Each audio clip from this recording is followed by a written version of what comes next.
It's time for This Week in WordPress, episode number 238, entitled, What Happens When My Camera Goes Down? It was recorded on Monday the 23rd of January 2023. My name's Nathan Wrigley and today I'm joined by three lovely guests. I'm joined by Michelle Frechette, by Katie Keith and Rob Cairns. It's a WordPress podcast, so we talk about WordPress. We kick things off with some news about some changes that are going to be happening with WordPress over the coming period. We've moved from phase 2 and we're about to enter phase 3, which is all about collaborating in documents. What does that all mean and what else is coming along for the ride? We look at a new design for the WordPress themes directory. It's just a template at the moment, but it may be an exciting new way that you can discover themes on the repo. Cart and Cadence Cloud have collaborated to enable you to sell your templates from those platforms. WordCamp Europe tickets are now available. Lifter LMS and Paid Memberships Pro have started a new collaboration. Update your Give WP plugin. If you have an old version, there's a security patch there. Then we talk about WooCommerce and some new blocks which have come around. There's quite a lot to talk about. And then we get on to the non-WordPressy stuff. Wikipedia having a new update, how to build HTML forms so that they look nice, and then the UK's ugliest dog. It's all coming up next on This Week in WordPress. This episode of the WP Builds podcast is brought to you by GoDaddy Pro, the home of managed WordPress hosting that includes free domain, SSL, and 24/7 support. Bundle that with the Hub by GoDaddy Pro to unlock more free benefits to manage multiple sites in one place, invoice clients, and get 30% off new purchases. Find out more at go.me/WP Builds. Hello. Good afternoon, good morning, good evening, wherever you are in the world. Very nice to have you with us. Episode number 238 of This Week in WordPress. You can see on the screen that I'm joined by three fabulous individuals from pretty much all over the world today. It's quite nice. First of all, Michelle. How are you doing, Michelle? I'm good. How are you? Yeah, very well. Michelle Frechette, you've probably seen on this podcast, as well as really all over the internet, because as you're about to hear, Michelle is... Well, let's just say she's relatively busy. She is, first off, the Director of Community Engagement for Stellar WP at Liquid Web. She's also been recently called, I was there, I was in the room, she was called the busiest woman in WordPress by Matt Mullenweg at WordCamp US 2022. In addition to her work at Stellar WP, Michelle is the podcast barista at WP Coffee Talk. She's the co-founder of Underrepresented in Tech, creator of WP Career Pages, president of the board for Big Orange Heart, director of community relations and contributor at poststatus.com, co-host of the WP Motivate podcast, author, business coach, and frequent organizer and speaker at WordPress events. She lives outside of Rochester, New York. She's an avid nature photographer. And if you want to learn more about her, you can go to meetmichelle.online. I got to ask, Michelle, do you have, like, when you work in an office, you have this in tray and out tray sort of thing, and hopefully they kind of balance out. You know, the in tray and the out tray kind of have this sort of seesaw effect, and one never gets... Yours seems to just get fuller on one side. Do you ever sort of drop projects, or do you just sort of keep them all? Do you just add them in and keep adding them in? There's times, I deprecate things just like other people do, right? There are things that no longer serve, or there are things that it's time to sunset. Yeah. And so, yes, of course, I do those. I do that as well. Well, thank you for joining us. I really appreciate it. Also, we're joined. So I'm in the UK. Michelle is in the US. We've got Katie Keith. Hi, Katie. Hi. Katie's in Mallorca. Now, you've got to forgive me, Katie. I'm going to say it's part of Spain. Yeah. Spanish island, yeah. Okay. She's there at the moment. She's the co-founder and CEO of Barn 2 Plugins. She loves finding ideas for new and unique plugins that help people achieve new things in WordPress and WooCommerce. Originally from the UK, she now lives in sunny Mallorca. It says Spain, sorry. And can be found paddleboarding in the sea or hiking in the mountains. Was that kind of part of the reason of going there, just to adopt more of that lifestyle? Because with the best will in the world, you are hard pushed to do paddleboarding and mountaineering in the UK. Yeah, I did manage that in the UK, but would often be rained off, and it's more seasonal, of course. Yeah, yeah, definitely. But you're enjoying living there, I guess. It's good. People don't realize how beautiful and mountainous it is. They just think of the kind of Magaluf-style tourist resorts, and it's a lot more than that. Well, thank you for joining us. And anybody that is curious to know what Katie's plugins do, go and check them out. Barn2, Google that, Barn2 plugins, and you'll see a suite of things, all for WooCommerce, which is handy because there's tons of WooCommerce stuff in the news this week by coincidence. So that's kind of nice. And finally, we're joined by Rob Cairns. Hello, Rob. How are you doing? And he, third of our co-hosts today, I guess. He's from Toronto in Canada. So we've got everybody's in a different spot on the world. How are you doing, Rob? You all right? Doing well, Nathan. Thanks for having me. You're so welcome. Rob is the co-founder, CEO, chief creator of Amazing Ideas at Stunning Digital Marketing. He's the creator of the SDM podcast show and co-moderator of the WordPress Global Product Group on LinkedIn. When he's not playing with WordPress, he can be found enjoying sports in Niagara Falls and reading. It actually says in Niagara Falls. I wonder, do you literally go in Niagara Falls? No, I go visit those who don't know. Niagara Falls region is about 90 minutes from Toronto, and we were just there at the Ice Wine Festival. So is Niagara Falls not only a waterfall, it's the name of a town, right? Yes, it is. Okay. Two towns. Yeah. There's one in the US and one in Canada. Oh, yeah, that's right. It's right on the border, isn't it? And if you're on the American side and want to look at the waterfall, you have to go to that sort of half bridge, which sort of jots out and never has a destination. It just comes out of it. It is the bridge to nowhere. Yeah. On the Canadian side, you can see the full beauty of it. Yeah, okay, I get it now. In Niagara Falls, actually, Rob, whilst we're at it, you had a sort of something that you wanted to mention concerning your podcast. We've just mentioned the SDM show podcast. Why not do it now? Tell us about your little epoch coming up. Sure. We just published episode 297 this morning. A week Tuesday, I will be hitting the magic episode 300. So that puts me in a little bit of, I think, Nathan, you're already there, and our dear friend Bob Dunn is already there. So I'm not far behind. So episode 300. I remember when I got to 100, I made a real fuss of it, and I made like this massive competition, and we gave away something like $16,000 worth of plugins and themes and all that. And honestly, it took me a week to clear up who won what. I said, I'm not doing that again. And then 200 came around, not even mentioned. And then 300 more recently. No, just move on. So, yeah. But, well, anyway, congratulations. That is a big milestone. Thank you I really appreciate it. Right, a couple of bits of advertising from me. I hope you don't mind, everybody. But the first thing is just to say, here's our website, wpbuilds.com. If you fancy subscribing to the bits and the pieces that we do and you enjoy the show, the best way to do that is either to go to your podcast player of choice and search for WP Builds. These days, podcast players are clever enough to pick up on just searches. You don't usually need an RSS feed, but try that. And if failing that, if that doesn't work, you can go to our subscribe page, which is in this link here.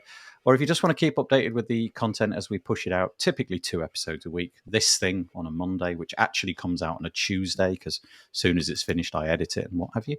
And then we have the podcast on a Thursday. But if you click in here, we'll send you an email just saying that has happened. So that's the first bit of advertising. The second bit, forgive me, is Page Builder Summit. Page Builder Summit is coming back round again.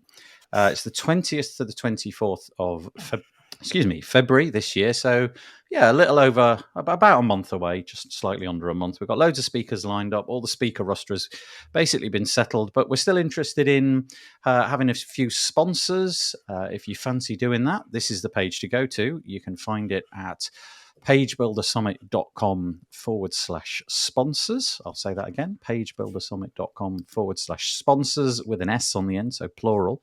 And go and have a look around. I'm happy to say that Cadence has actually sponsored us, which is really nice. You can sort of see a little bit further down, just there. Look, there's one of our sponsors.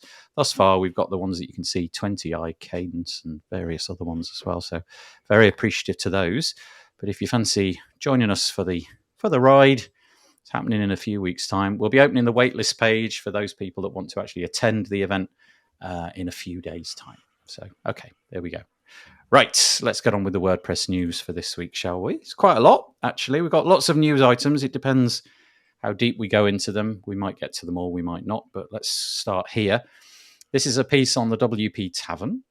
It's called, it's by Sarah Gooding. It's called WordPress Project Aims to Complete Customization Phase and Begin Exploring Collaboration in 2023.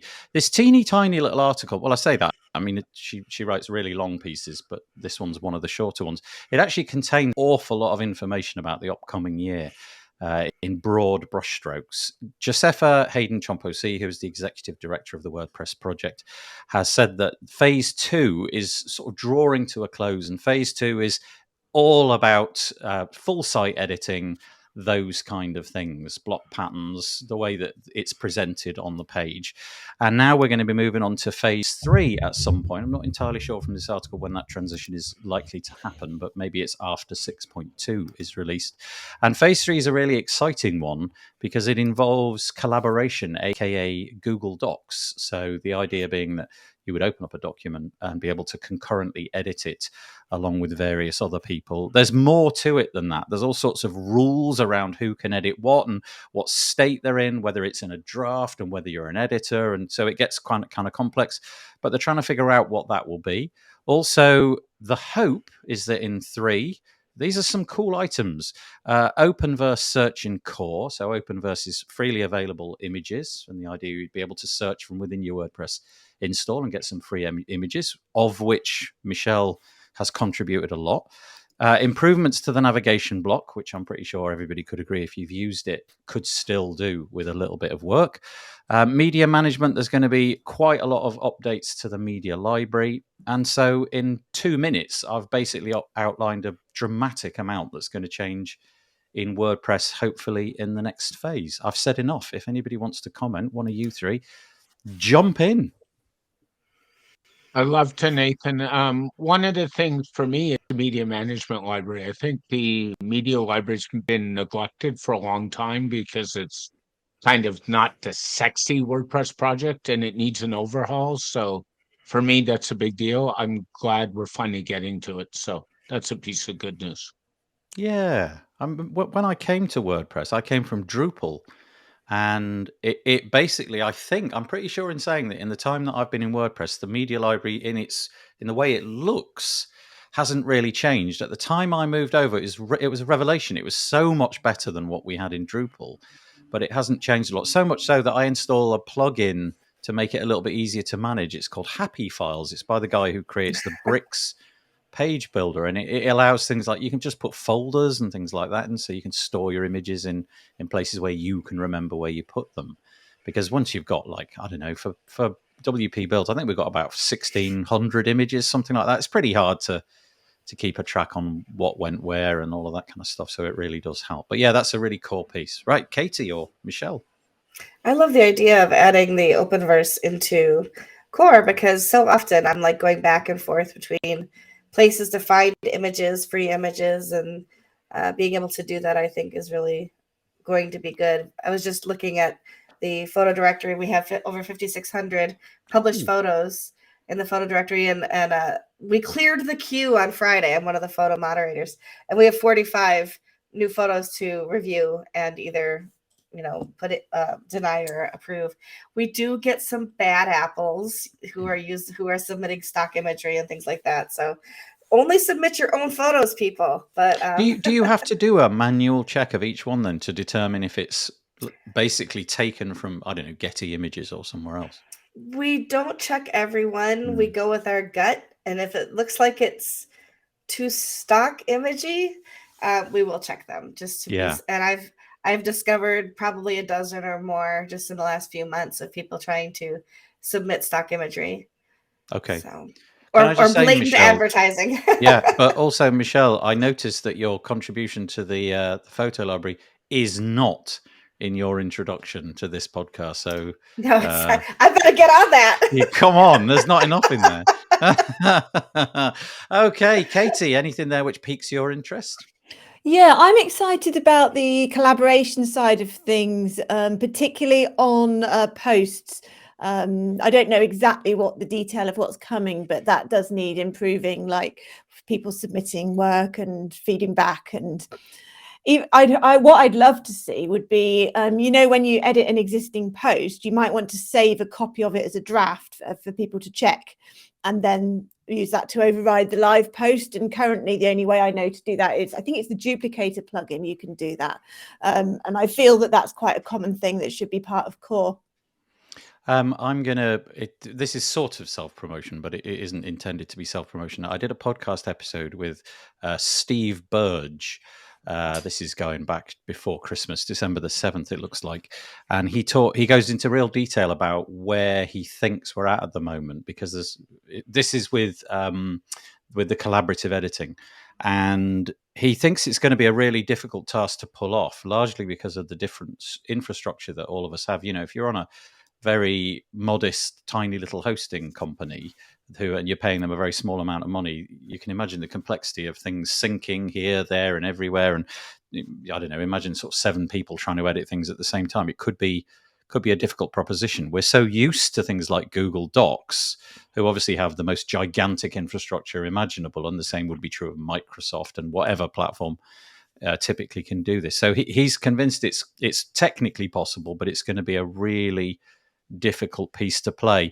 One of the things that he thought may happen, and I think this is quite curious, is that you would concurrently edit just a single block at a time. So you imagine that you've got a body of text and it's made up of 50 paragraphs. It might be that they're going to explore the idea of just if you concurrently edit one paragraph at a time, and then you sort of move on to the next paragraph and the next paragraph. So it's not trying to poll the whole document all at the same time. But it's pretty transformational, isn't it? If you think about it, there's a lot going on there. The idea of collaborative editing, a complete overhaul of the media library, the navigation block getting improvement, and the openverse. That's a ton to do. I got to ask though, if any of you have been playing with what we've done in phase 2, which is all of the stuff surrounding full site editing and so on, do you feel that's finished? Because I kind of feel we're sort of halfway there with that, but maybe the community feel that actually enough has been done already. I don't know if you've got any thoughts on that, whether phase 2 really should be coming to a close. I don't think it's done yet, Nathan.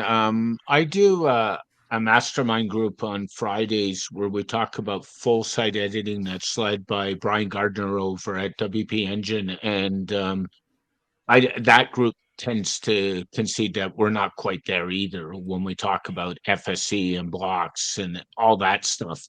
I think there's a lot of work to do. And I think, honestly, they're jumping ahead of themselves at this point. So I think we would be better delaying phase 3 for some time. Phase 2 pretty well locked down, in my opinion. But yeah, I do. Oh, a bit of echo there. I don't know where that came from, but hopefully that wasn't too loud for everybody else. I do think maybe they just have to draw a line under the sand and say, okay, we've done enough. We can carry on doing that. But equally, at the same time, we've got to move on and do the other promised things. Phase 4, of course, that'll be several years off by now. That's going to be multilingual bits and pieces. Okay, there we go. Thank you. A couple of comments coming in. I forgot Peter Ingersoll was going to deliver his weekly weather report. So we might as well get that out of the way. Forgive my camera. It seems to be going berserkers. I don't know if that's just me, but that's kind of weird. I'll deal with that in a minute. He says Monday, it's 1 degree centigrade, 34 here in Connecticut. We are under winter weather advisory. That doesn't sound good. So our current cold rain could turn into snow some parts of the state. Yeah, it's cold and cloudy here, but then that's 6 months of the UK. Not much more to add, but I appreciate you coming each week and telling us all about it. Thank you very much. Also, we've got Lana. Hi, Lana. She says, good evening. Oh, I wonder where you are if it's the evening. That's interesting. And we've got Disha saying, hi, Rob. And hi to Disha. Everyone. Yay. Do you know Disha, Rob? That's good. I do. Very much so. Oh, great. Okay, we'll move on to the next piece. I'll try and fix my camera while we're doing things. I haven't the faintest idea what could possibly be wrong. It's never gone wrong before. But my Mac did...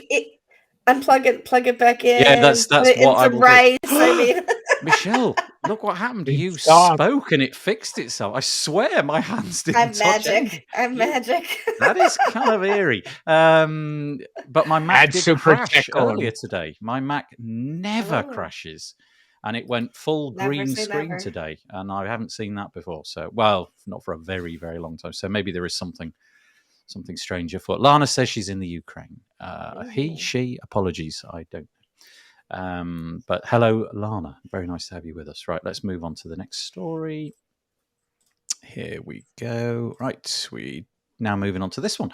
This is just a cosmetic thing, but I think it's quite a nice thing to mention. If you go to the themes page very often, it's quite likely that you're really familiar with the interface. You've probably seen it a gazillion times before, and it's just, that's the way it's always been, right? Well, hopefully not for much longer, because it says here, we've got an article called A Refresh of the WordPress.org themes page as part of a broader project to reimagine the visual appearance, functionality, and other elements of WordPress.org, the website. One of the next focus areas is the WordPress themes directory. My camera is now glitching again.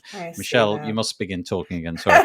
And this is the intended. Now, when I say intended, I really don't know how much weight that carries. I don't know if this is just a kind of proposal or somebody saying, wouldn't it be nice if it looked like this? But I'm showing it on the screen now.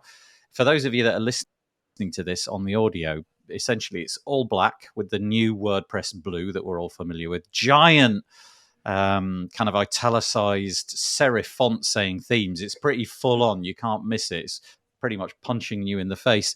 And then a very minimal layout with a couple of icons of different images to left and to right, some iconography underneath giving you ideas about different ways that you can use tones on them and things like that. And then there's a great big filter option where you can sort of filter down, as you might imagine. Clearly, I was just showing it because I thought it was quite nice. I don't know if any of you have got any opinions. If you do, yell them now, and I will try and fix my camera. I think it looks great.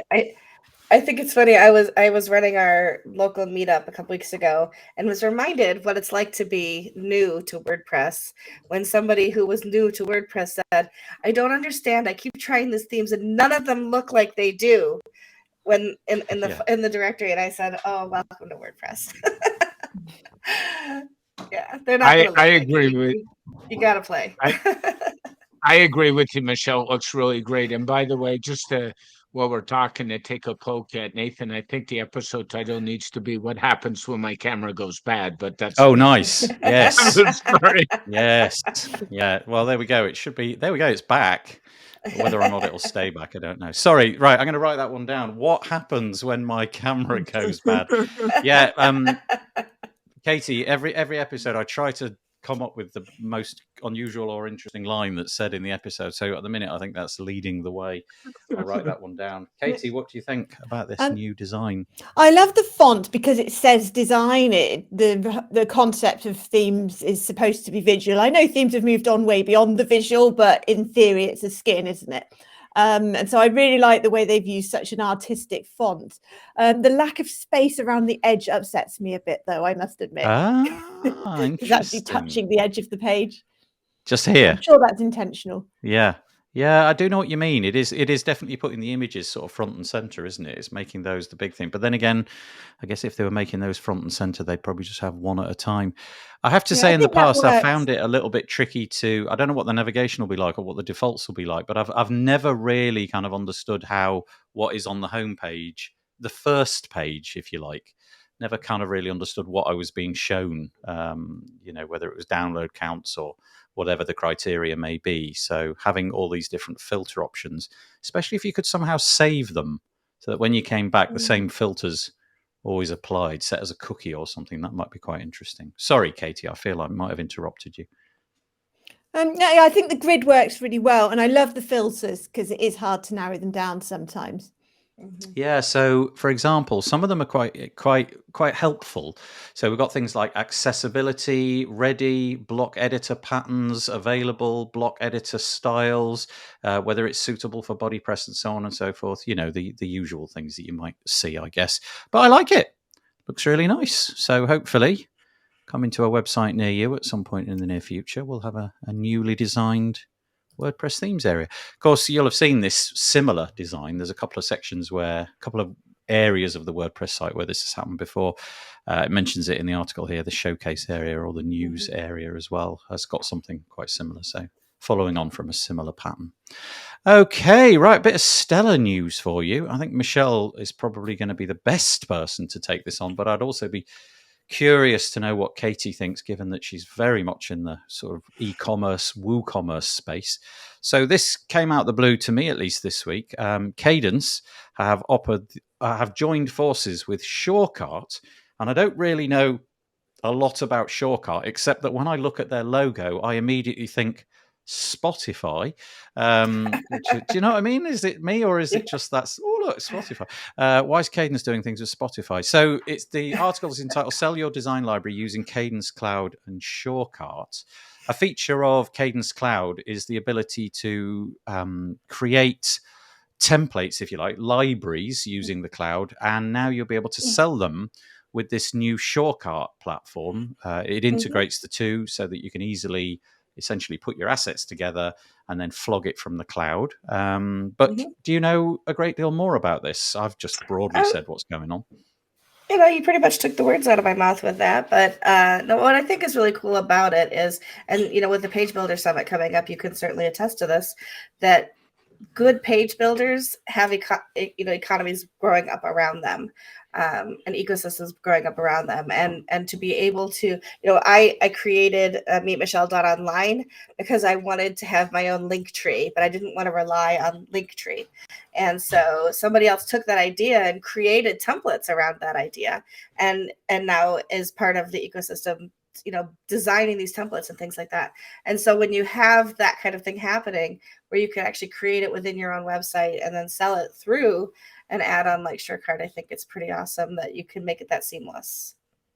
It says that it came out as a result of user requests. So I'm guessing there's a bunch of your users who not only are using the cloud for creating these templates, but obviously feel that there's a need to sell them, and presumably are Shortcut users as well. I don't know that Shortcut has been around for the longest of times. Anybody that can help me out on this, but I think it was an initiative. Was it Adam Preiser and Brainstorm Force? That's what's in my head for no reason at all. I don't know if that's true or not, but I don't know if they're still custodians of it. I'm not certain.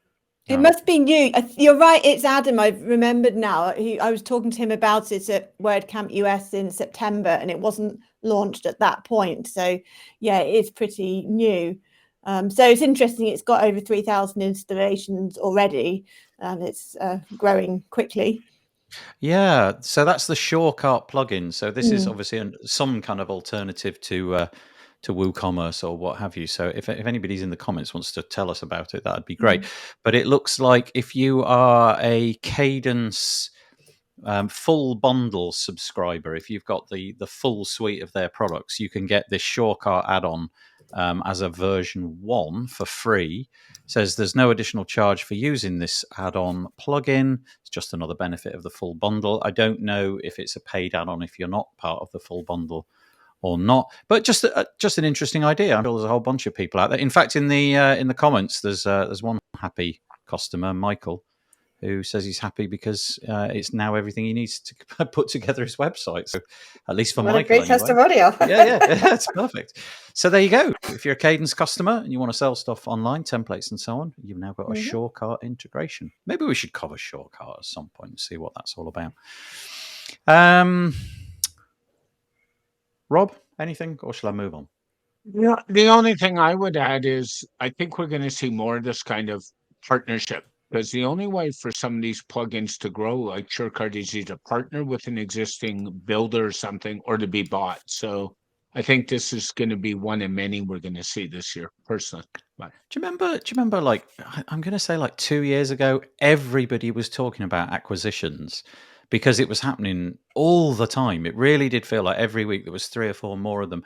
Well, I think that word now needs to be hijacked, and it now needs to be partnerships, because I see these partnerships every single week now. There really are loads of them. And obviously people have, rather than sell what they've got and then go and try and find something new to do, they're just finding people who've got a real nice fit. So in this case, Cadence and Shortcut, but I was talking to main WP, Dennis Dornan, the other week, and he was talking about all these different partnerships, SEO, Press, for example, and Atarim, just like perfect little symbiotic relationships where they both promote each other's stuff, and it works out really well.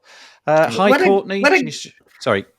What a great sign of a healthy ecosystem around WordPress, though, right? Yeah. That all these things are happening.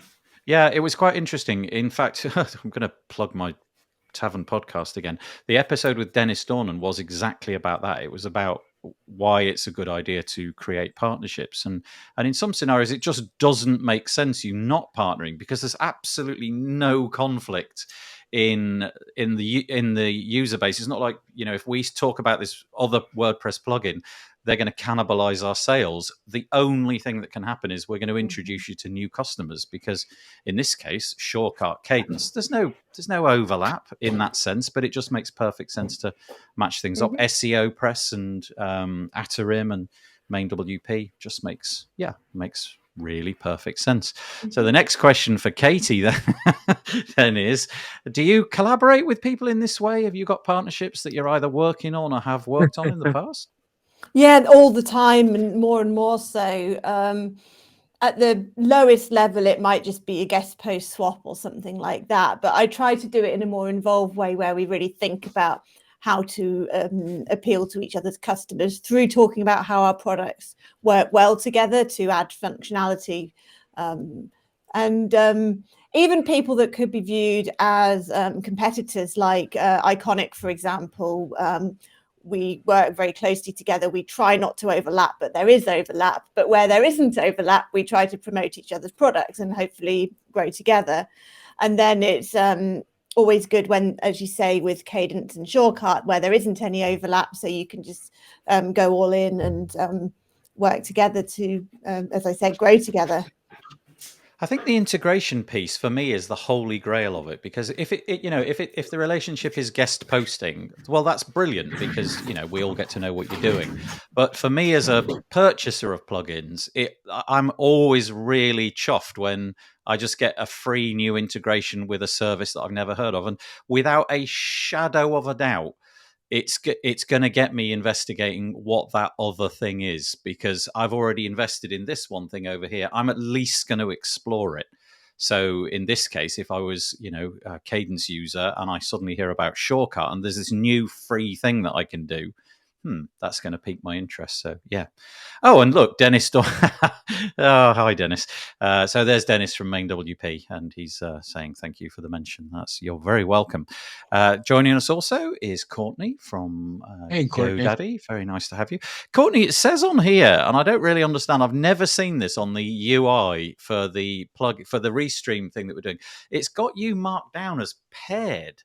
And you're the only one in the comments that I've ever seen with the word paired next to it. And I have no idea what that means. So I'm sorry if I've done something wrong, or I don't know what's gone on there, but paired. We are paired. We're having a collaboration.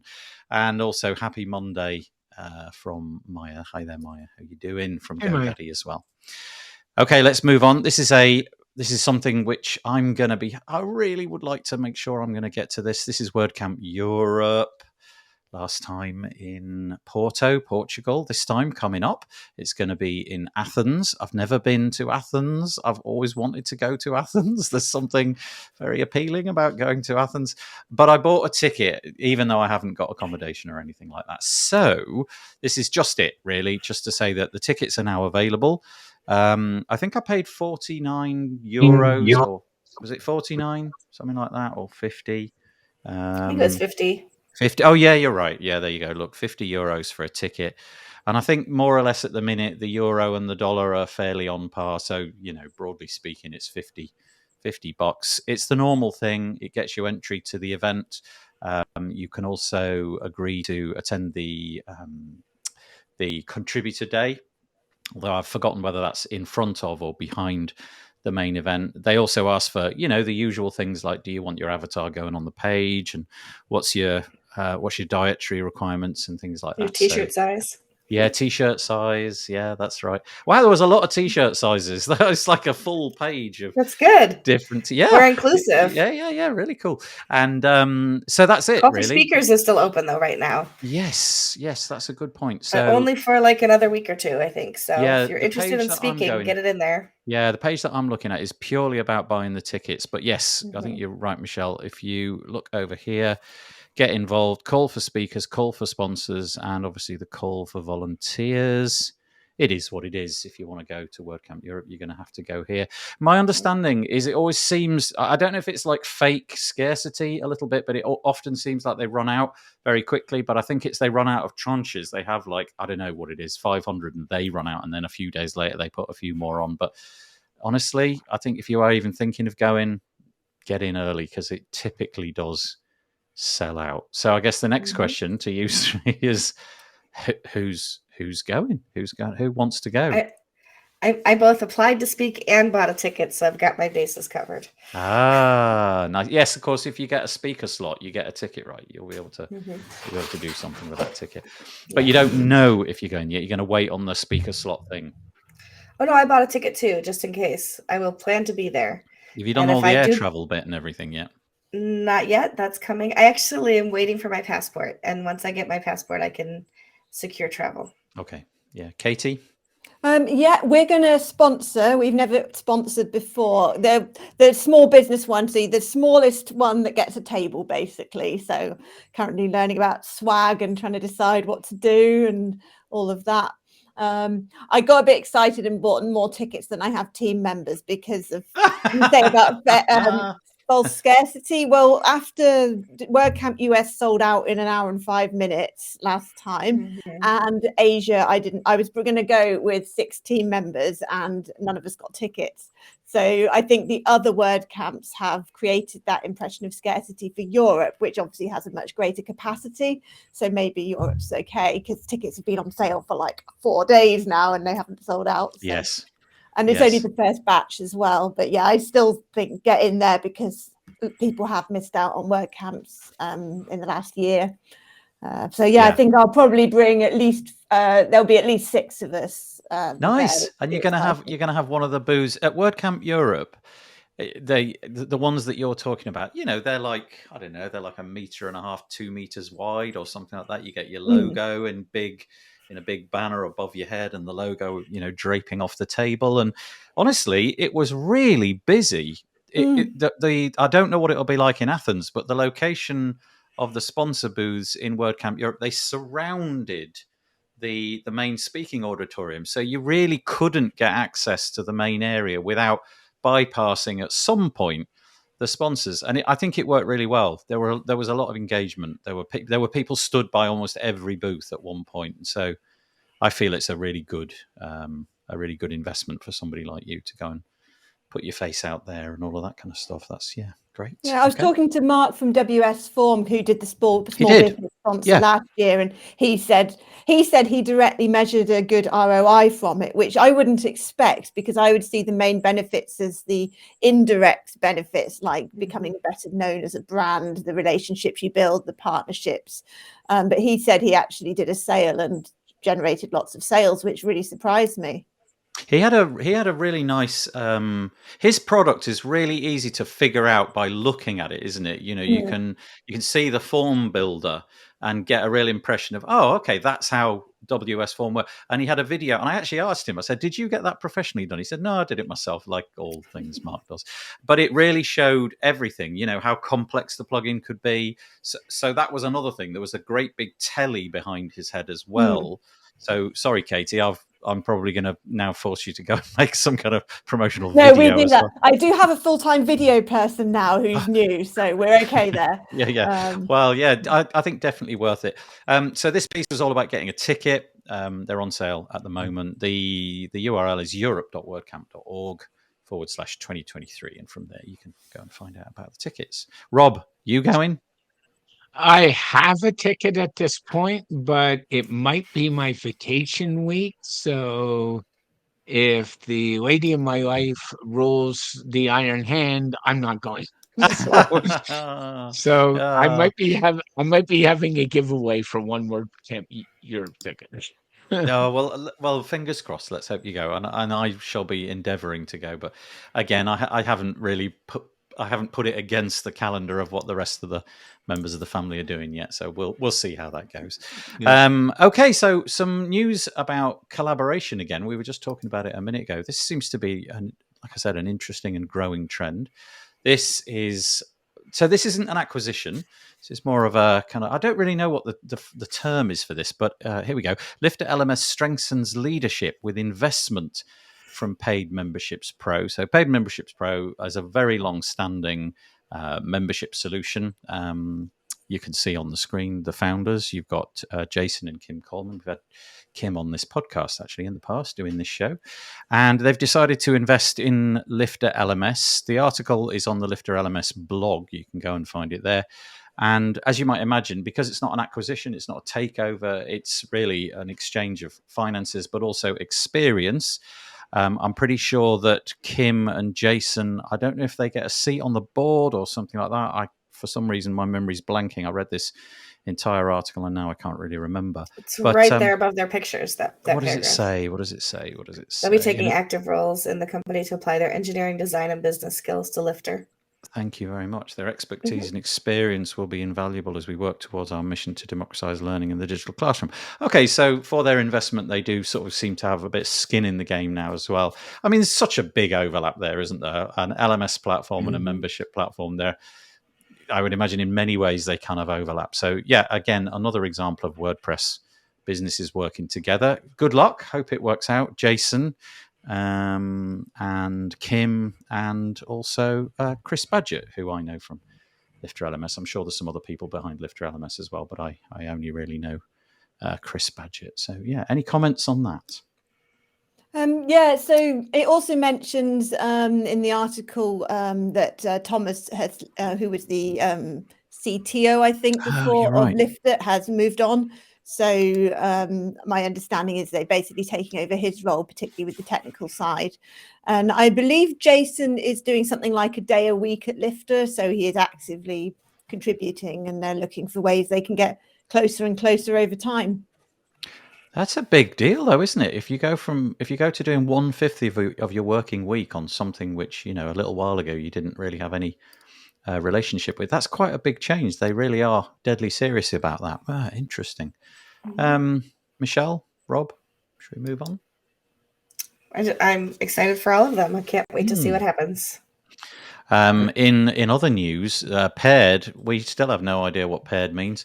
Courtney says, I have no idea. Perhaps logged into YouTube and other platforms of Restream ID. I don't know. But she does say loves the small business represented at WordCamp EU. Yeah, just going back to that story, actually, Katie. Did you go to WordCamp EU? Were you there at that one? Yeah. So you'll know what I meant about that, like arrangement of booths. Yeah, because it was like a circle around, and you had to go through it to get to the main sponsor hall or where the talks were. Yeah. But I do think Courtney makes a really good point. It's just nice to be in an environment where you are with so many other people who are going through the same sort of struggles and things that you're going through, all in the one space. Yeah, it's really nice. And entice the folks to hang out with your booth, she says. Interactive games to win prizes is usually a hit. Yeah, that's true. Elementor last time, they had this great big I don't know how good it is for the environment, but they had this great big vat full of like little squishy balls, and you had to dip your hand in, and if you bought a ball out with nothing written on it apart from the Elementor logo, you got a squishy ball. But if you had something else, then you won whatever it said. And I put my hand in and I won a squishy ball. And then the next person just behind me, she pulled it out and got an iPad Pro. I was gutted. Wow. No. Yeah, I know. It's like being at Las Vegas where you vacate the chair and then somebody comes along and pulls the one-arm bandit and wins the $1 million. That's what it felt like. It was a really ridiculous. Good squishy ball. Yeah, it was a very valuable squishy ball. Okay, so yes, good luck. Good luck to both companies and all involved. I hope that works out. Seems like a real nice bit of synergy. Okay, Mika Epstein is after what can only be described as a very unusual request this week. She wants intentionally wrong plugins. She's on the lookout for people who've got plugins which basically break all sorts of things. She wants things that are broken, but intentionally broken. So she really is after developers to go out there and build something which does something it shouldn't do. And this, I think, is more to do about onboarding in the future. I think there's a concern that when you put your plugin into the repo and want to get it evaluated for whether or not it's suitable and fit for purpose, there's not much guidance in the way of, well, what means it's not fit for purpose? So they're going to look at a whole load of deliberately broken ones and identify what they look like. So she wants these. By wrong, she means plugins that don't sanitize or escape. So that's code. Shortcodes not checking for validity security. Again, that's a bit of code. SQL prepare. So the function SQL prepare issues, using scripts instead of WP underscore in Q, using curl gets a bit technical here, so I won't read that one out. But the final one has got nothing to do with code. Trademarks infringement. So, for example, starting off your plugin with, in this case, she's mentioned the name Microsoft. You know, you've got something which collaborates in some way with a Microsoft thing, Microsoft Teams or something, those kind of things. She said the list is incomplete, but what she wants is just a ton of things which are deliberately broken. And I've never seen that before. So I thought that was just quite... It's like you want to secret shop your people, right? Like, let's see if they find the mistake here. But it almost sounds like you've got to go out and deliberately write this as well, or at least get your plugin and then deliberately do something wrong. So I don't know if it's a process of whether or not you will tell them what you think is wrong with it, or whether it's for the team to figure out, like, okay, we're going to sleuth out and figure out what it's wrong so that our process for detecting wrongness can become better. Anyway, there you go. It's on make.wordpress.org, and it's called Looking for Your Intentionally Wrong Plugins. It does kind of remind me of when, like, the police say, you know, trade like they offer you a free television if you come to the station, and then, like, the person that they offered it to actually has a warrant out for their arrest. I was once, right, total aside, and I don't know if this is legit, but it's a story which is still in my head. I was once in Washington State, right, driving a car which I'd bought, and I got pulled over by a policeman who said, you have to pay me $50 in cash. Otherwise, I'm going to take you to the station. And I was like, I was a bit suspicious, thinking, hang on, why has it got to be cash? Well, you know, okay. So, and he ended up paying him $50 in cash, thinking, oh, you know what? If I don't pay, I'm just going to. And then drove away, and I just thought, this is a racket. He's just made it up. Yeah, corruption.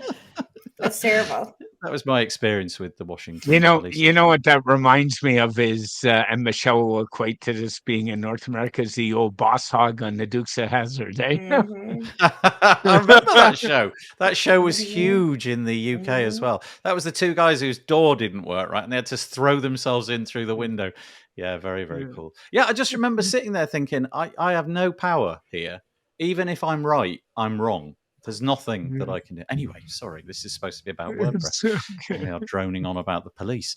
Okay, very important. Bit of security news coming your way on the GiveWP plugin side of things. Got an email this week from the GiveWP team. The long and the short of it is you've got to update your plugin because there is what they've termed critical vulnerability. Michelle, being very connected with this, do you know more? I have not heard that anybody actually experienced any issues with something that was discovered and patched before.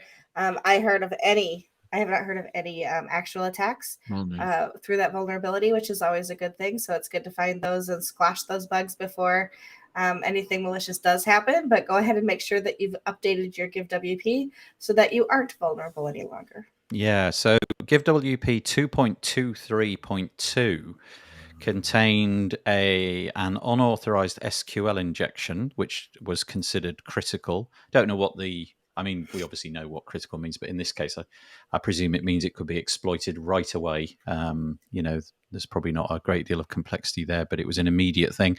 So it was patched immediately, and now we're on to 2.24.0. Perhaps we've bypassed that already by now, I don't know. But please make sure you've moved away from the 2.23.2 version. These kind of things happen all the time, but it's very nice when you see a plugin manufacturer actually email out into their list and say, get on with it. So, rather than hiding behind it and just using the regular update cycle. Unlike LastPass, cough, who, seem to have just ignored the whole problem. Anyway. Nathan, you mean LastPass, PayPal, and T-Mobile right behind it? I don't know about the PayPal and T-Mobile things. Is that bad as well? Oh no. Yeah, they're bad. They're bad as well. So what I'll tell you is, I give WP a lot of credit for being transparent and taking care of the users, being in the security space a little bit. And I think I've kind of dubbed this year the year of the vulnerability. I hate to say it. I think we're in for a rough year because the disclosure laws have all changed in the UK, changed in Europe, changed in Canada, changed in the US. So companies are coming forward more and more. So I think we just got to get used to it. And I think the key companies we want to work with are the ones that say, hey, we got a problem, we fixed it, and let's move on. I think that's the important thing. So I really don't think anybody who's got any technology in their lives has any misunderstanding that technology is perfect. The only imperfect bit, I think, really is when the company just sit under a, pretend like it never happened. And so it's quite nice to see when somebody deals with it responsibly and produces a piece straight away, informing all their users. Yeah, let's hope, as Michelle said, nothing actually untoward happened. iThemes and WordFence and PatchStack, they every week, at least every couple of weeks, different for each of those publications, they create a laundry list of plugin vulnerabilities that have been discovered. So it is quite a good idea. I subscribe to all of them, and they're usually in like a bullet pointed list with icons of what the plugin is, and you're probably familiar with the icons. So I just tend to sort of scroll through them each week, and typically, doesn't affect me, but it's quite nice to subscribe to those. So that's iThemes Security, that's WordFence, and PatchStack. They're the ones that I know of that produce that. But then I think there's some other databases out there as well. Okay. Right. All right, next one. Right, Katie, you're up. This is all about WooCommerce for the next little bit. You probably know more about WooCommerce than any of us. So three news pieces, all on the Tavern, but coincidentally, all about WooCommerce, all happening in this week. So first one is WooCommerce 7.3. I think this is the most interesting one for me, at least anyway. WooCommerce 7.3 introduces a new block. It's a beta block, and it's the new product block. Essentially, you get the option to drop in the product block and do all sorts of configurations, as you're now familiar in the right-hand side editor. You can change the way it looks, and you can change the different queries and so on. I think I'm confusing two of the stories. So this is kind of nice. There's also some patterns which they've thrown in, but I couldn't quite understand what the purpose of that was. But Katie, I have to ask, do things like this coming into WooCommerce, do they compete with you, or do they complement what you do at Barn 2? I'll go with option 3, which is they give us opportunities to integrate with it. So, for example, our WooCommerce Quick View plugin doesn't compete particularly. I suppose it complements, but it would add a Quick View button next to the Add to Cart button within the block. So we would then need to test with that and integrate it and make sure it works. We have a product filter plugin, which would add filters either above the new block or to the side. And that'll probably require some custom integration as well to make it work. So I'm hoping that the new block will have the required filters for us to do that, because the current ones didn't. And it always feels really sad for the customers and unprofessional to have to document this doesn't work fully because the filter doesn't exist in the current WooCommerce blocks, which is literally what we've had to do so far. So I'm hoping that the new one will move it on a step and allow us to get in there and make the filters work properly with it. Always nice though to get options like this for complete novices. If I'm coming to WooCommerce, I think it's fair to say that in the past it was a real jigsaw puzzle of trying to hook things together and make your store work. Unless you wanted something like truly out of the box basic, the basic cart with the basic layout and all of the stuff that you get. All of this stuff that's now coming into blocks is really interesting. What's showing on the screen is it's a three column grid. You've got some criteria in the right. So, for example, you can add in different filters, like whether it's only show things which are in stock. You can also show things which are out of stock, and so on and so forth. Various different options, like the number of columns that you can use, and so on. So it's really great. It allows completely inexperienced users, and I've got to say, for WooCommerce, I'm not experienced at all. Something like this would really allow me to get into the weeds and start mucking about. Oh no, I am right. It is based upon the query loop block, which, if you've ever used it before, really does allow you to sort of drill deep into the WordPress database and suck stuff out to show on the screen. So yeah, very cool. I'll move on to the next one, if that's all right. And this one is dead simple. Again, it's on the WP Tavern. It does one thing. It's WooCommerce Blocks 9.4 adds support for local pickup, exactly as you might expect. In this day and age, it seems like, everybody's getting everything delivered to home, but maybe, a bit like me, you quite like the option to be able to go and pick it up from a local depot. In my case, there's a little drop-off box. It's about 300 meters from my home, and because the weather is so rubbish here in the UK, and I'm often not in the house for hours at a time, Amazon parcel arrives, I get home, it's soaking wet, it was a book, it's completely ruined. I'm now more and more choosing these local pickup options, and it's great. I walk there, punch in a code, out it comes. It's really, really great. And now you can do this with that block. Again, Katie, anything to throw in there? Or well, WooCommerce has always had a local pickup payment gateway in the settings, but I suppose what this is doing is making it easier with regards to blocks and things like that. And I don't think you could enter in the front end an address. I think local pickup until now meant that you had to collect it from the location of the vendor. So it's moving it on a bit, yeah. Yeah, because there's an option, you can see it in the UI, pickup options. You've got the option of, I don't know if you can add in various different options. I'm not quite sure how this UI works, but what it's showing us in the screenshot is an option for New York as well as an option for Los Angeles. Yeah, I may have been misunderstanding the nature of that, but perhaps it's not the ability to send it to sort of local drop-off areas. I'm not entirely sure. No, I think you're right. And that's a really good use case for it, because that's such a need now. And the fact that you can enter address suggests that is what it is, unlike the local pickup in traditional WooCommerce. Yeah, I mean, I'm kind of lucky in that I've got a front door which is on my own land, if you like. So my front door is my front door, and really you have to be breaking the law to take that parcel. But if I was to live in, I don't know, a flat or something where you've just got, a collection of letterboxes in the foyer or something, having the option to drop it off somewhere else is, really nice. The typical thing that happens in the UK is if you're not in, they write you a little tiny postcard note in illegible handwriting that you haven't a clue what it says. And it usually says, come to the depot in in the next 2 or 3 days and pick it up. So I think those and that's such a nightmare for people who work in an office away from their home, and us WordPress types have that luxury of actually being at home a lot during the day, but people with 9-to-5 jobs away from home, this is a real issue. Yeah, interesting. Okay, so that's another new block.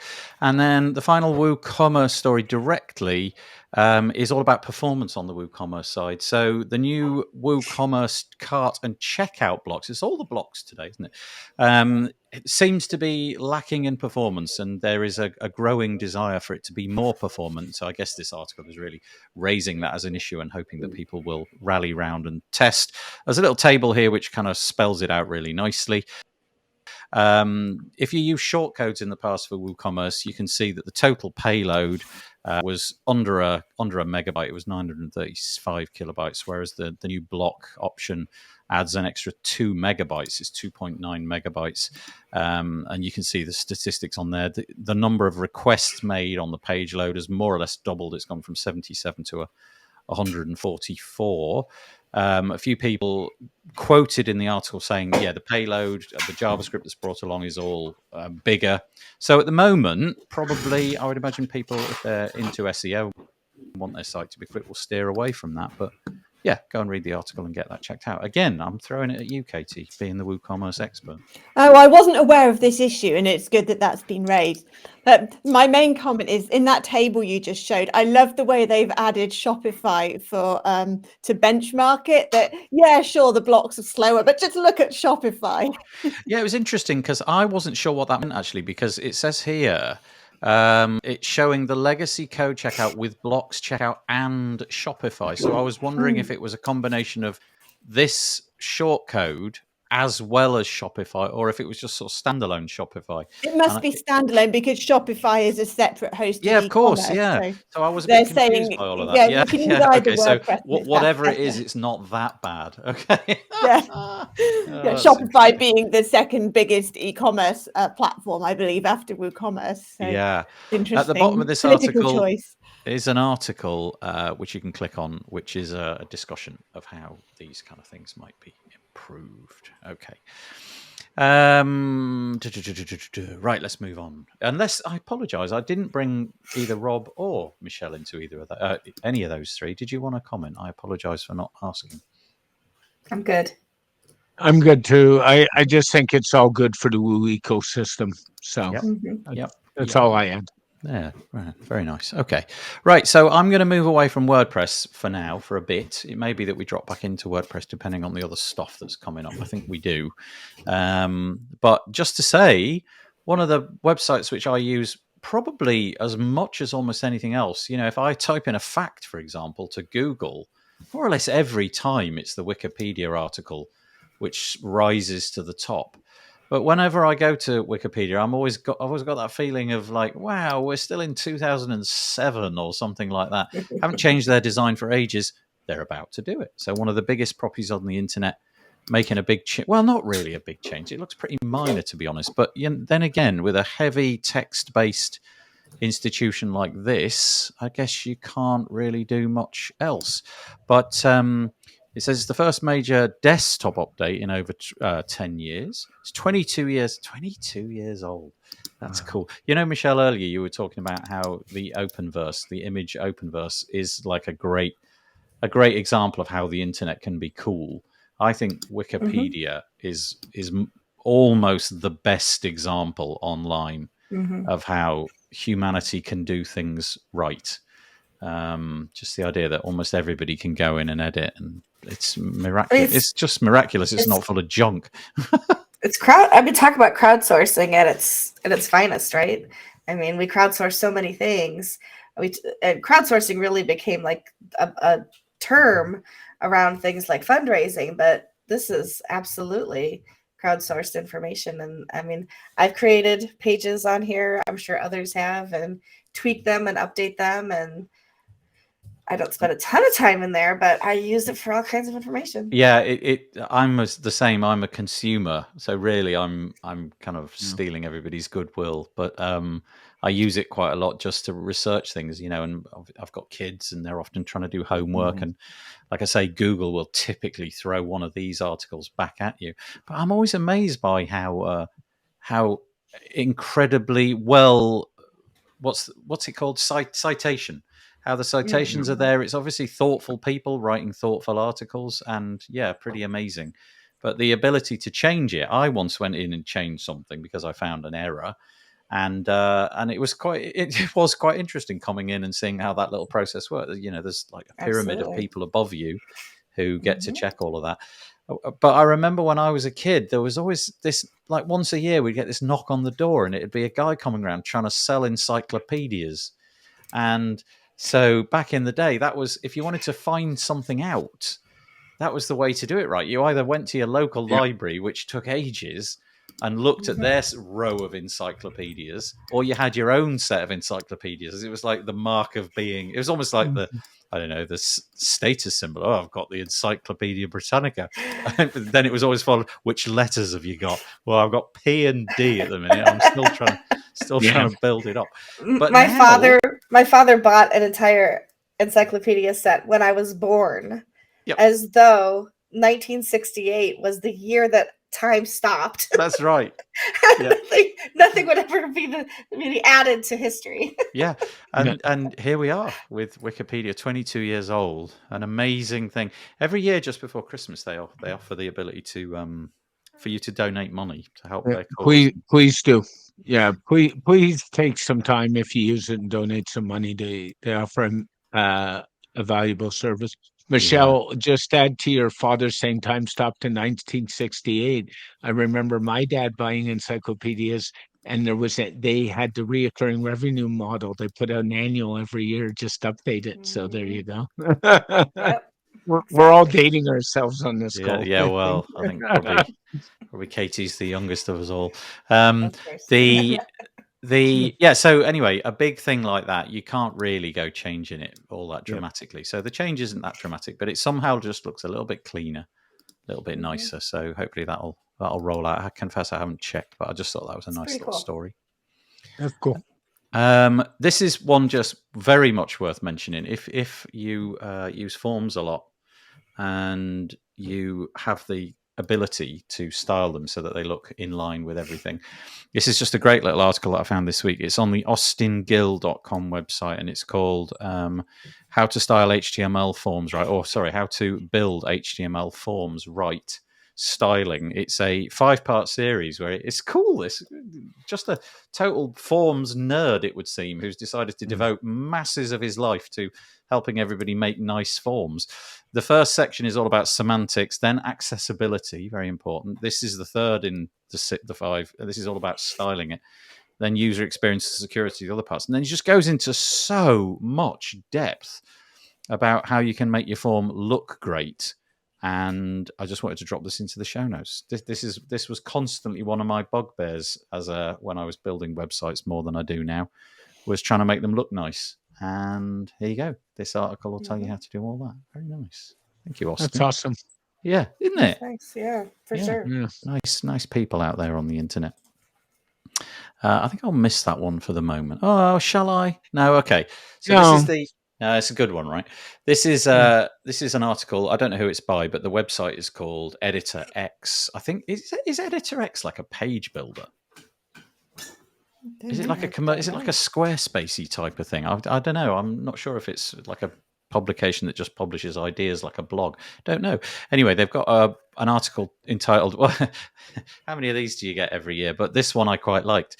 It's called The Big Ideas That Will Change Web Design in 2023. And obviously they're crystal ball gazing. But I like it. There was a few things in here which I thought was nice. First one, what do we reckon about this, right? Do you think that in 2023 it's going to be okay to use unconventional navigation? Will you be doing any of that? I'll show you a couple of examples that they quote as being really nice, and I gotta say, I kind of like them. So imagine this on like an iPad or something. So there you are. You've got the page. Unfortunately, my little logo, my name is in the way, so you can't quite see it. But right at the bottom, right in the middle, is like a little brown dot. And if you hover over it, the word menu just kind of gently appears. It's beautifully done. And if you click on that, how about that? I think that's really great. If I was using my finger on this to me seems like a far superior UI for doing menus than anything I've used before. So you swipe left, you swipe right, you've got a little thumbnail of what the page is like, and then you tap the finger again, whole website goes away. What do you make of that? Is that cool? I love it when it's open. I love the visual side of it, that you can see the pages, that entices you to click on them. I hate that it's at the bottom for 2 reasons. One, because it's not convention. How would anybody know to find it there? Maybe somebody massive like Apple could get away with that, but I think small websites can't be reinventing the wheel because it's not what their users expect, and they'll just be frustrated. But if you put something like that in the middle at the top, or maybe on the left at the top, then people would find it. And then I like how it is when it's open. I'm just going to see what it looks like when we're on a like a mobile interface. So when you're on the mobile interface, you can see it on the screen now. You've got the little brown dot at the bottom, but it only says menu seemingly when you interact with it. So yeah, that's a bit of a no-no, isn't it? How would anybody know to interact with it? Yeah, you're I was right. recently hiring for a designer role, and I rejected a few people because they had websites with really innovative navigation that I felt was completely inaccessible because of the learning curve related to working out how the hell to navigate it. And I thought, I don't want someone like that in my company, because I want my users to instinctively know where to go. So even if they're a good designer, I actually rejected those applications. Ah, that's really interesting. What does a screen reader do with that too? I mean, talk about accessibility, Katie. Like it seems inaccessible and we can see it. Can you imagine what a screen reader would try to do with this? Yeah, good point. Actually, do you know what? I think I'm going to bookmark this one to use with Peacher next time we do our little UI UX show, because she always brings out the UI tools, things like Wave, but that's usually for contrast. But we could look into that. Yeah, I think what they were trying to say was not that this is going to become the normal, but this is a bit like your trendy magazine. There's going to be a few people pushing the boundaries, but I think their stipulation is there's going to be a few more people pushing the boundaries. Interestingly, if that had an icon in it, so I'm looking at the little blue dot at the bottom, if that had an icon in it, which was your little three hamburgers, you know, the one that's like typically now associated with mobile menus, I actually prefer it at the bottom because, okay, caveat, on a phone, because my thumb is at the bottom and I get really infuriated that essentially my phone ought to be largely a one-handed device, but it's not. It's always a two-handed device, and one hand is just consumed by holding the thing so that the other thing's free to interact. And if the navigation dwelled at the bottom and I could with my thumb sort of go left and right there, I'm feeling there is a bit of a place for that. And I notice if you have an Android phone, I don't know if any of you do, but if you have an Android phone, more or less everything now has got a little dot menu at the bottom. And usually it's like an ad. It's like add a contact, start an email or something like that. But increasingly, the little menu at the bottom, when you click on it, more menus sort of collapse upwards out of it, and it's just become the normal way that I interact. So now I'm kind of hankering for navigation at the bottom of the page so that I can use my phone one-handed whilst driving. Not whilst driving. Definitely not. Definitely not doing. While scrolling on the couch. That's right. Yeah. Oh, do you know what I mean? I've got other things to do with the other hand. I need the other phone in the other hand, trying to do. I don't know how we've all become so lazy, but that's the thing. I really like Anyway, I thought that was really nice. Let me show you another one, which I thought was nice. This one is an example of how it's very similar, right? I've decided to show it on a mobile because it just works better.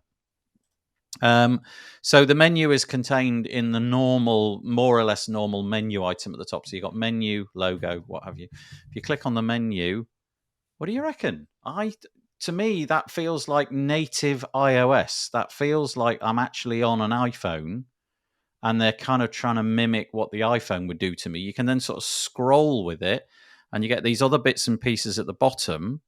And if you click on those and click the menu again, there's options at the bottom. And I can't find a particular example of it. But again, it scrolls up from the bottom, a bit like you would have with your notification pane on the iPhone. You know, where you scroll it up and you can do the volume and the brightness of the screen and all that kind of stuff.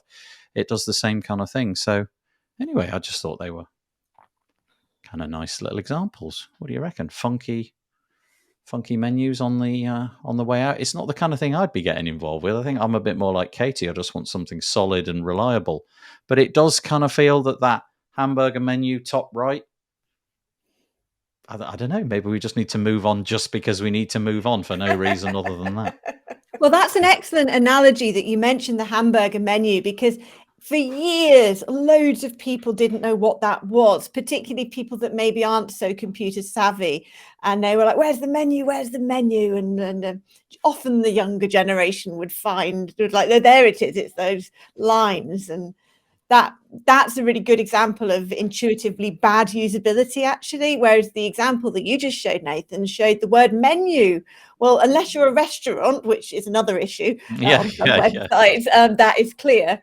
But people have come to accept the hamburger, but actually intrinsically, I think it's a bad usability element. Well, the website goes on to talk about a lot more. It talks about the fact that they think that, and we won't get into the thick of it all, but it's a nice article. I'll drop the link in the show notes. They think there'll be a rise in unconventional navigation menus, and I would welcome that, actually, to be honest. And we'll go on to this one, which is AI becomes another tool in the toolbox. Okay, we have this conversation fairly frequently, but I know Katie's got some opinions on this one because Katie dropped another link in the show notes, which you can find on the Smart Company website. And really, I don't use this phrase very much, but I have to use it now. Unless you have been living under an actual rock, you will know that people have started to use AI in all sorts of fun ways, creating images and creating text. This article, I had to read it really very quickly because Katie sent it through and I didn't see it until the last moment.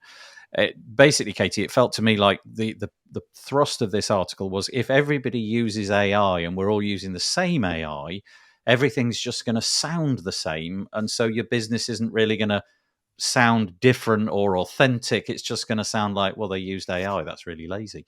Is that really what it was saying? Essentially, yeah. And it uses the example of WordPress themes that have created quite a standardized look across many of the world's websites now. WordPress, you can do anything in WordPress, obviously. And yet there are many websites, at a glance, that's a WordPress theme, don't you? So they're using that as an analogy for the impact of AI on the copy side of things. So the two together, they're saying, going to make the internet a really boring place. Yeah, I would agree, Katie. One of the biggest things in business is to differentiate your business from your competitors. And if we all keep using AI, it'll be the same. There's a really good book out there called The Inside Advantage. It was written in 29, and it talks about why business owners have to make their business different than their competitors to succeed. And I so strongly agree with that, because then we're all fighting everything on price, and then we know where that goes, right? So we don't want to do that. So well said. I have this feeling that we're in this kind of incubation period with it where we all think it's just dead cool because it's dead cool. Because at no point have you been able to go to a website and say, I don't know, write me a piece about Justin Bieber. I mean, for God's sake, why would I want to do that anyway? But you get the point. And it would just splurge out an article about Justin Bieber. I actually put it to the test this week. I got ChatGPT and I posed it a question, but the intention of the question was basically give me a blog post of about 700 words, something like that. And was it great? Yes, it was. It managed to make all sorts of interesting conclusions that I definitely would not have made. So it was a really good Kickstarter.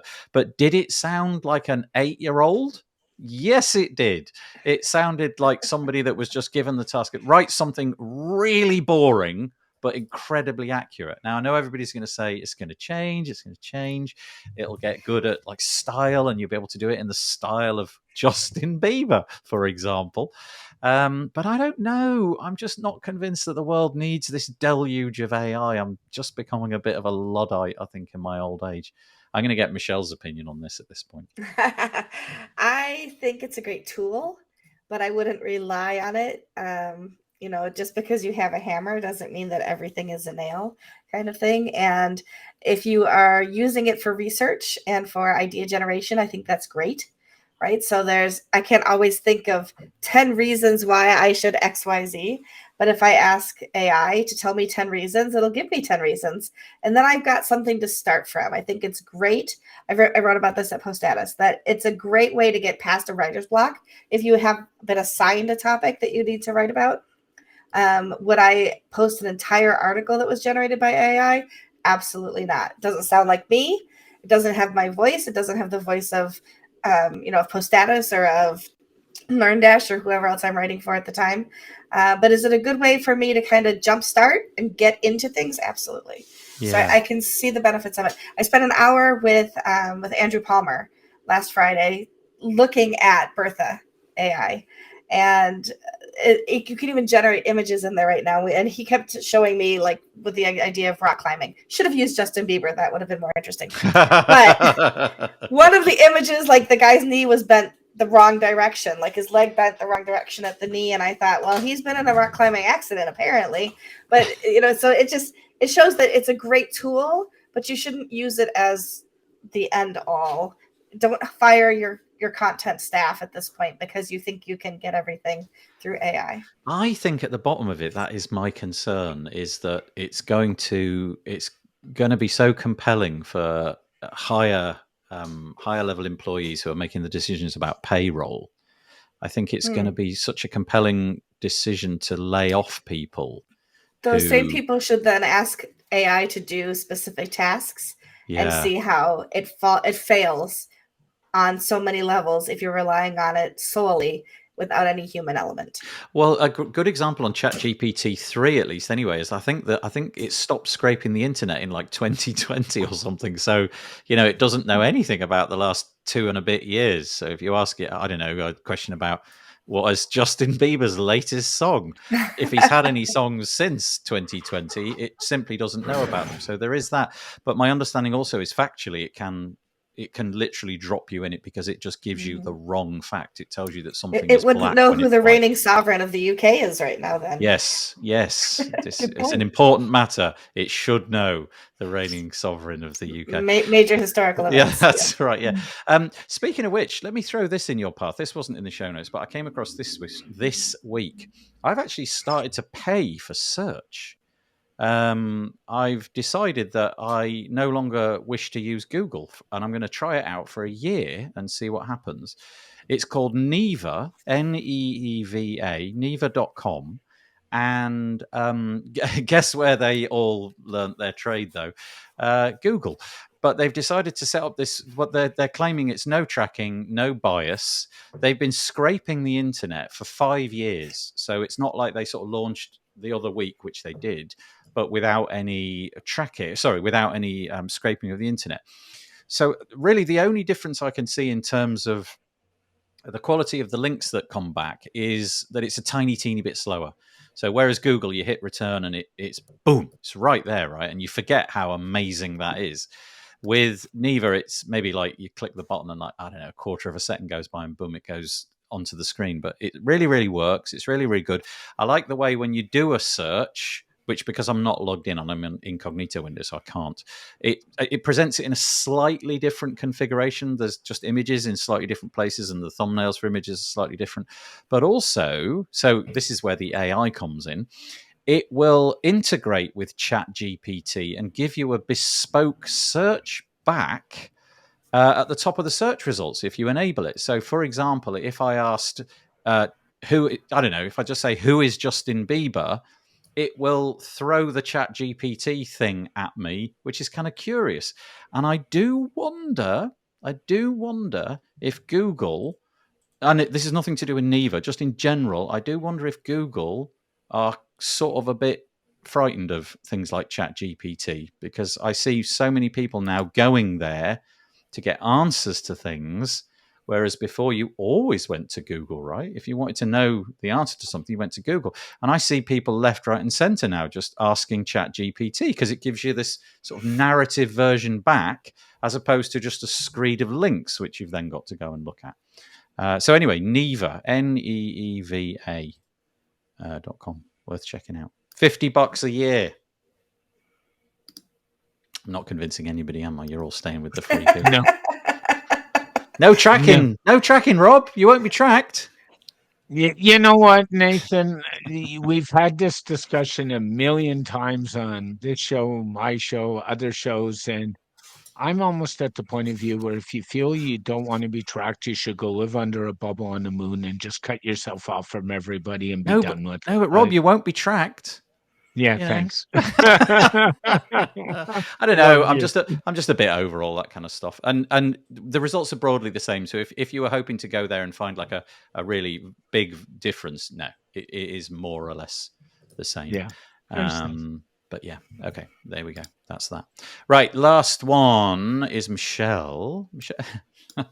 Like, from the top of the show, we know that Michelle doesn't do much, frankly.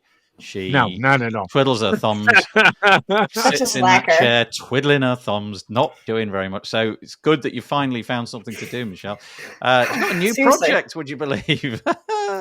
This is the WordPress historical timeline. Tell us about this. What's the intention? I should scroll it whilst you're talking.